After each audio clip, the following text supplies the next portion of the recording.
시편 78편 56절에서 72절까지 말씀을 교독합니다.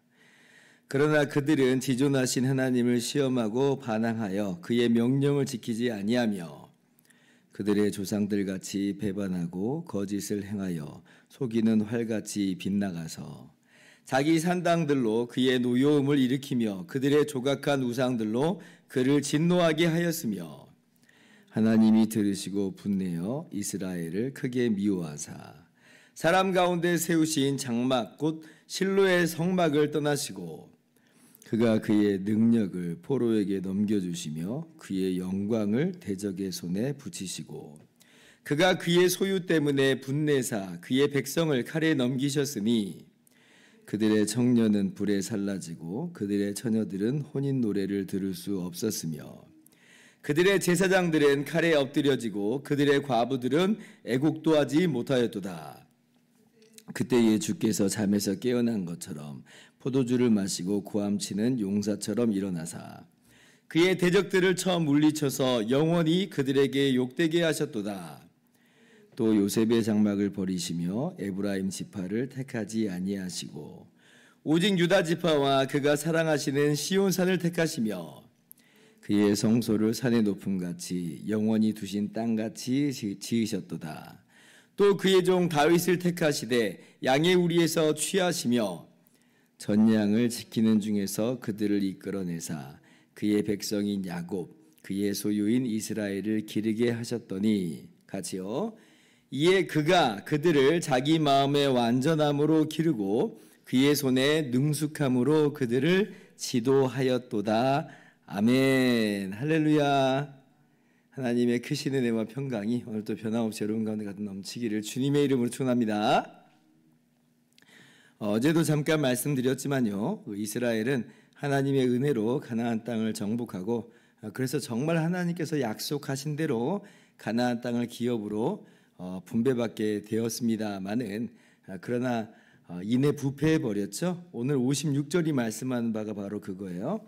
그러나 그들은 지존하신 하나님을 시험하고 반항하여 그의 명령을 지키지 아니하며 이러한 이 이스라엘 백성의 부패의 상을 우리가 어디에서 찾아볼 수 있냐면 사사기에서 그래서 이제 찾아볼 수가 있다 하였습니다. 사사기를 보면 그 타락 자체도 참 이해하기 너무나 어렵고요. 그리고 더 놀라운 것은 그러한 타락이 정말 순식간에 이루어졌다는 거예요. 마치 여름날의 음식이 금방 상해버리는 것처럼 이 이스라엘이 가나안 땅에 정착한 지 불과 한 세대 만에 그렇게 부패해버립니다. 완전히 부패해버립니다. 사사기 2장 10절 보면 이렇게 기록이 되어 있어요. 그 세대의 사람도 다 그 조상에게로 돌아갔고 그 후에 일어난 다른 세대는 여호와를 알지 못하며 여호와께서 이스라엘 위하여 행하신 일도 알지 못하였다. 그러니까 한 세대 만에 다른 세대가 돼버렸어요. 신앙의 전수가 이어지지가 않았던 것이죠. 그래서 그때부터 이제 사사기의 죄의 악순환이 이제 펼쳐진 것을 우리가 잘 알고 있습니다. 처음에는 이제 하나님께서 메소포타미아 왕 구산 리사다임의 손에 이스라엘 백성을 넘겨주시죠. 그래서 이제 8년 동안 이제 고통 가운데 압제를 겪어요. 그래서 이제 그때서야 깨닫고 하나님께 회개하고 간구하고 부르짖으니까 하나님께서 사사 온니엘을 세워서 이스라엘을 구원해 내십니다. 근데 또 어떻게 돼요? 타락하죠. 그래서 이번에는 하나님께서 모압왕 에글론을 일으키셔서 18년 동안 이스라엘을 압제하게 하세요. 그러니까 또 고통 속에 부르짖습니다. 그러니까 이제 하나님께서 그때는 누구를 보내시냐면 사사 에훗을 세우세요. 에훗을 사사로 세우셔서 또 구원하세요. 어떻게 됐을까요? 또 타락하고 부패하죠. 그래서 이런 악순환이 계속 이어져요. 그래서 가나안 왕 야빈에게 의해서 20년 동안, 미디안 사람들에게 7년 동안 압제를 당하고, 암몬 왕에게 18년 동안 압제를 당하고, 그때마다 하나님께서 사사를 세우셔서 구원하시지만 그때뿐이지 금방 부패해 버려요. 그래서 마지막에 이제 블레셋에 의해서 40년 동안 그렇게 압제를 겪는 것을 우리가 봅니다. 이 일련의 사건이 요약된 것이 오늘 56절, 57절인 것이에요. 67절까지 쭉 56절에서 67절까지의 내용이 바로 이러한 사사기의 내용의 일련의 요약이라 할 수가 있습니다. 그리고 이제 마지막 블레셋에 의한 이 파괴는 굉장히 심각합니다. 심각했어요. 어느 때보다도 심각했고, 그리고 사실 그때 이스라엘의 존립 자체가 이제 흔들렸던 시절입니다. 그러니까 이스라엘이 이건 망했다라고 봐도 거의 과언이 아닐 지경이었는데, 이제 이스라엘이 이제 그때 어떤 일을 겪었었냐면, 계속 이제 블레셋에게 좀 지니까 이제 언약궤를 들고 전쟁에 나가자. 그러면 우리가 블레셋의 그 압제를 끊어버리고 우리가 이제 이길 수 있을 것이다라고 했던 거죠. 그런데 이제 그거는 이스라엘 백성들의 생각이었던 거고, 정작 그들이 하나님께로 돌아가지 않은 이상은 아무리 그냥 언약궤를 갖다가 놔도 그건 아닌 거예요. 껍데기만 갖다 놓은 거지 하나님이 정말 그들의 진중에 임하지 않는 형태인 거죠. 그래서 그때 이제 누가 그걸 들고 가냐면 그 당시에 이제 엘리가 제사장이었는데 엘리의 두 아들인 홈니와 비느하스가 언약궤를 들고 갑니다. 근데 이 홈니와 비느하스가 어떤 사람인지 아마 기억하실 거예요. 홈니와 비느하스는 하나님 믿지 않는 사람입니다. 그래서 하나님께 드리는 제사를 멸시해요. 심지어 제사가 드려지기도 전에 아니 그 고기를 나한테 달라, 내가 먹겠다, 이렇게 얘기합니다. 백성들은 그래도 하나님을 섬기려고 한 사람이 있었던 모양인 것 같아요. 그런데 제사장이라고 하는 사람들이 하나님을 믿지 않는 거예요. 심지어 성막에서 이제 수종드는 여인과 동침했다라고 하는 음행의 죄까지도 버젓이 저지르고, 그리고도 회개하지 않고, 엘리 제사장도 들었는데 그냥 말만 했다 뿐이지 전혀 어떠한 징계도, 하나님을 향한 이러한 이 폐역한 모습에 어떠한 제재를 가하지가 않았던 거죠. 그래서 이제 블레셋과 싸웠는데 어떻게 돼요? 괴멸돼 버려요. 이스라엘 백성이 완전 패하고 언약궤 뺏기고, 그러한 치명적인 이 패배가 있고요. 그때 이제 아마 그 실로에 성막이 있었는데, 실로 그 성막, 실로 성전이, 실로 성소가 파괴된 것으로 보입니다. 파괴돼 버려요. 60절 말씀 보세요. 사람 가운데 세우신 장막 곧 실로의 성막을 떠나시고, 그러죠. 그때 이제 홈니와 비느하스도 죽고 언약궤 뺏기고, 엘리도 이제 그 소식 듣고 목이 부러져 죽고, 이제 그런 일들이 있었던 것을 우리가 사무엘상에서 이제 보게 되지요. 그러면 이제 이 정도면 이제 거의 끝장났다, 이거는 이스라엘은 이제 끝났다라고 이제 봐도 사실 무방합니다. 그잖아요. 언약궤까지 뺏겼는데. 그런데 이제 하나님께서 어떤 일을 이루세요? 이제 에브라임 지파, 그러니까 야곱의 아들의 장자권이 요셉 지파에게로 가잖아요. 그리고 요셉의 아들 중에서도 에브라임 지파에게 이 장자권이 이어졌는데, 근데 에브라임과 이 실로 성소의 이 모양은 이제 끝나버린 거예요. 에브라임의 주도권은 끝났습니다. 그런데 이제 하나님께서 어떤 일을 행하세요?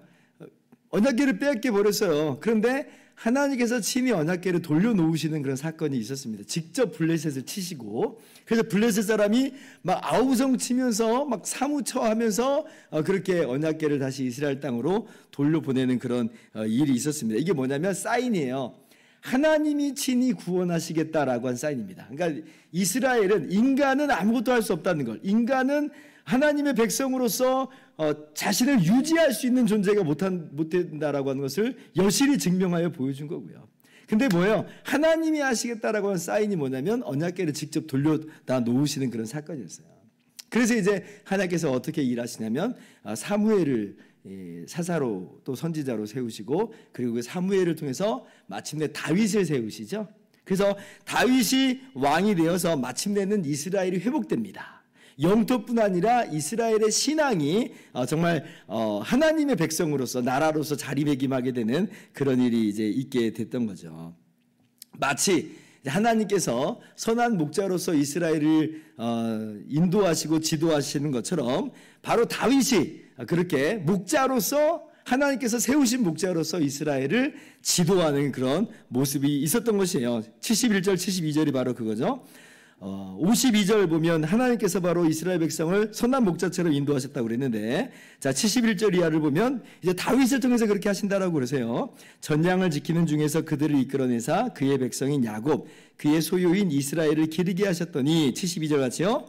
이에 그가 그들을 자기 마음의 완전함으로 기르고 그의 손에 능숙함으로 그들을 지도하였도다. 자, 이스라엘은 이제 완전한 이 다윗의 이 완전함 속에서 그렇게 길러지고 다윗의 능숙함에 의해서 지도되는 거예요. 그러면 이스라엘 백성은 그 안에서 함께 완전함을 누리고 함께 유능하게 되는 그러한 은혜를 함께 누리게 되는 거죠. 그러니까 다윗으로 말미암아 이 모든 게 다 회복됐다라고 하는 것이 이제 시편 78편 말씀이에요.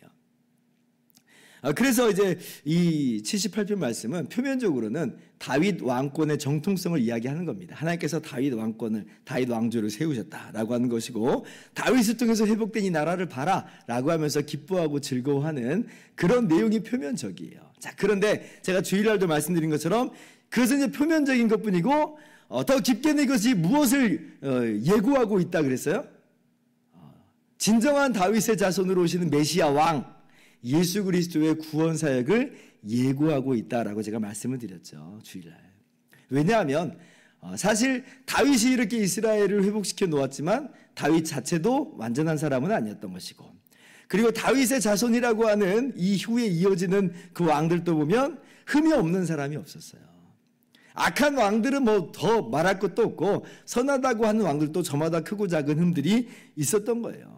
그러니까 정말 이 다윗의 왕조, 표면적인 그 왕조로 이스라엘이 완전히 회복되는 건 아니고, 오히려 그들이 다 망쳐놔서 이스라엘이 멸망하게 된 것이 이스라엘 왕국의 멸망사잖아요. 근데 뭐예요? 아까 하나님께서 언약궤를 직접 돌려놓으신 것처럼 이 일은 누가 하시는 거예요? 사람 다윗이 아니라 하나님이 친히 하시는 거예요. 그래서 하나님께서 다윗의 자손으로서 하나님의 아들인 예수님을 직접 보내셨어요. 다윗의 자손으로 오신 분인데 하나님의 아들이에요. 하나님의 아들.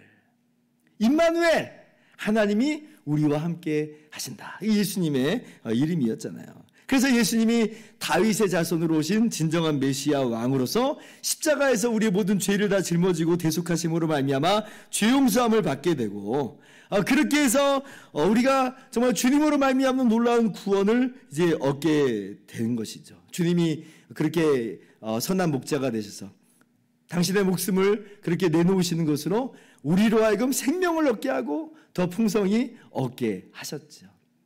그리고 다윗이 바로 그 마음의 완전함으로 기르고 그 손의 능숙함으로 지도한 것처럼 예수님이 완전함으로 행하시고 완전함으로 우리를 기르시고 능숙함으로 우리를 지도하시는 거예요. 그리고 주님의 완전함과 주님의 능숙함은 영원하죠. 결코 쇠하지 않고 결코 끊어지지 않습니다.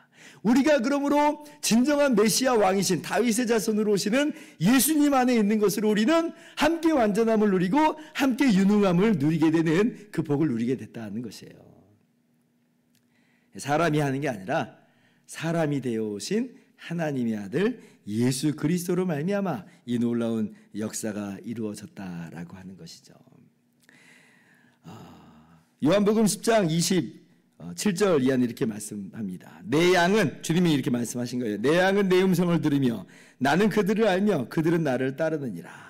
내가 그들에게 영생을 주노니 영원히 멸망하지 아니할 것이요 또 그들을 내 손에서 빼앗을 자가 없느니라. 내 손에서 빼앗을 자가 없느니라. 왜냐하면 주님은 완전함으로 지도하시고 주님은 능숙함으로 지도하시기 때문에 그렇습니다. 아무도 빼앗을 수가 없어요. 주님은 강하신 왕이에요. 전능하신 하나님이세요. 우리가 그 손에 있다. 얼마나 그러니 우리가 참 복을 누리고 있나 하는 것을 우리가 깨달아 알 수 있기를 바랍니다. 오늘 이 시편에서 찬양하는 것 이상으로 우리는 그렇게 주님을 찬양하는 것이에요. 그러면서 오늘 우리가 다짐하는 바는 뭐냐면, 그러니 우리가 이 은혜를 거저 받고 누렸으니 우리의 목자가 되신 우리의 왕이신 예수 그리스도의 음성을 듣고 따라가는 것이 우리의 마땅한 모습이다라고 하는 것을 우리가 다짐해야 되겠어요. 오늘 어떻게 살아가야 될 것인가? 내 음성 따라 살아가지 말고, 내 마음 따라 살아가지 말고, 세상의 소리 따라 살아가지 말고, 우리의 왕이시오 목자가 되신 너무나도 좋으신, 우리를 위해서 기꺼이 십자가까지 지신 부활하신 우리 주님의 음성을 듣고 따라가는 복된 삶을 살아가는 저와 여러분들 되기를 주님의 이름으로 축원합니다. 기도하겠습니다.